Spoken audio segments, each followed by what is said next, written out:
Hey there, my name is Alex, I am the Silvermont, and this is my review of the BenQ EW3280U 4K HDR monitor. This is a sponsored review. BenQ sent me the monitor for testing and review purposes. That out of the way, let's get to it. So how about the key facts?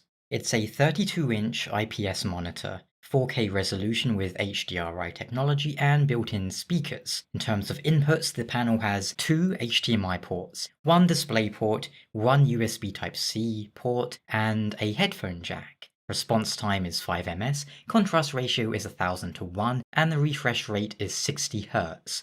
I think that's most of the technical specs, but I'll include a link in the description to the official page if you want to check them out more in depth. So what are the best parts of this monitor? The size seems like the most obvious bit, but it has a nice design that feels, how to put it, modern and yet classic at the same time. You won't see huge glowing RGBs on it, and it has a sort of timeless look to it. It's simple enough to assemble too, in case you're wondering, just slotting in the stand, more or less, and tightening up the screws on it. It doesn't have adjustable height, but it does have a sort of tilting thing for the actual screen. You can tilt it to get the right angle, but yes, no up and down. Oh, and it comes with a remote control, which is rare for a monitor these days, I feel, but a nice touch. In case you don't want to use the remote, it does have a volume wheel on the left side of the monitor, as well as a control knob and the on-off button on the back on the right. The built-in sound is a nice touch. If you're not using a set of surround sound speakers, then I'd say this saves you having to use desktop speakers to save room. Considering it's a 32-inch screen, you might need all the space you can get depending on your setup. As for the monitor itself, well, the colours look nice, HDR is always great, and the viewing angles are good. I think a good topic to discuss though is, who is this monitor a good fit for?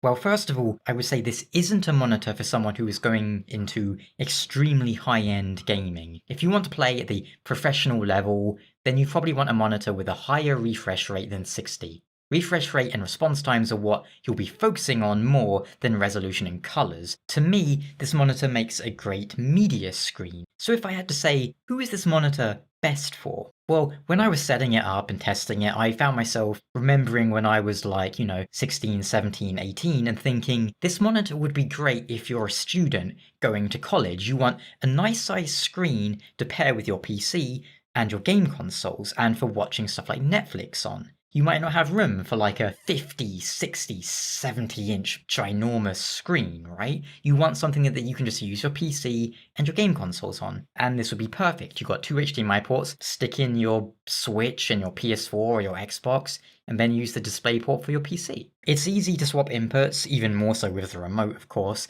so you can swap from your console to your PC easily. Consoles aren't really likely to go above 60 Hz for a while, I believe. Sony and Microsoft might claim that the PS5 and the new Xbox are going to be playing games at 8K and 2 million FPS, but honestly, I'm not even really expecting a lot of games to go 4K 60. Maybe I'll be proved wrong, but I still remember when they said the PS3 is going to be 1080p, 60 FPS. How many games on the PS3 even run at 1080p native?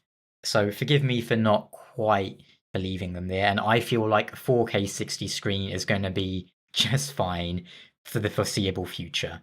As for PC games, if you're playing at 4K, then you're not really going to be going above 60 anyway, really. Even if you get like a Nvidia 3080 or a 3090, you're probably going to be at 4K 60, not like 4K 120 or whatever. Generally speaking, if you're looking for a monitor, I would say the best to go for is either 4K 60 or 1440p 144Hz, You don't really want to go with a combination of the two, as you'll like to run into more problems, from my experience. But yes, this monitor is great for watching films and streaming media on. If you have Netflix or Amazon Prime, anywhere where they are able to broadcast in 4K, this screen displays them quite nicely. Because it's 4K and 32 inches, that means the pixel per inch density is very high. So the clarity, if you will, is very nice, very sharp. And it's really easy using the remote to swap between HDR modes. You can swap between the game mode and movie mode, and so on. Finally, I also think this is a good screen for working on. whether it's photo or video editing. The 32-inch size means, of course, it's good for a single monitor editing workstation, or if you're like me, you edit videos over 2 monitors. You have your timeline and your basic workstation on one monitor, then you have the preview on your other monitor so you can have it larger and full screen, so it's easier to pick up on details. So if you want to output the video preview to a second screen, this would be good for that. It would also be good for doing it on a single screen. As for build quality, the monitor feels, well, how to put it? It's like a high-end phone. It feels light, but also it has some weight to it. And I know you're probably thinking, how can it be light but also have weight to it? And again, that's why I brought up a phone. A good high-end phone is lightweight, but it feels sturdy. When you put a bit of pressure on a good phone, you don't hear it going like, or making like plastic creaking sounds, because it's made of high quality materials, right? That's the best comparison I can make for this monitor. It's not super light, but it's not super heavy, but it feels sturdy. And that's what you want when you're buying something expensive. You don't want it to look like it's about to fall over and blow up. And despite being 32 inches, it's not entirely cumbersome to move it around. I don't know how well it's going to hold up over the years because, I've only had it for a few weeks. I can tell you that I bought a BenQ monitor in, I want to say 2014 maybe, and I'm still using that one today, and I've never had any problems with it. That one's a 1080p monitor. It used to be my primary monitor, then when I upgraded my computer a couple of years back and I got a 1440p one then, I started using the BenQ one as my second monitor. It's a nice one, I've never had any problems with it over the years. So back to this monitor, to finish up this review. It's a nice monitor for media, streaming and console gaming. I played Call of Duty World War II on it, because I thought that would be a good game to test a monitor. For starters, the game has HDR support, and because it's, a war game, there's a lot of bass, a lot of sounds coming from different directions surrounding you, and the monitor's built-in 2.1 sound system did a pretty nice job of that. The bass was good.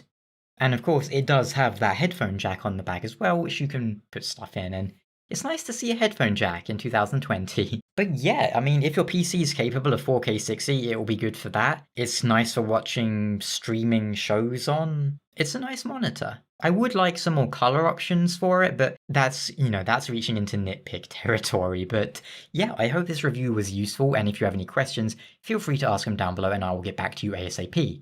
Until next time, thanks to BenQ, and thank you so much for watching. Take care. Ciao.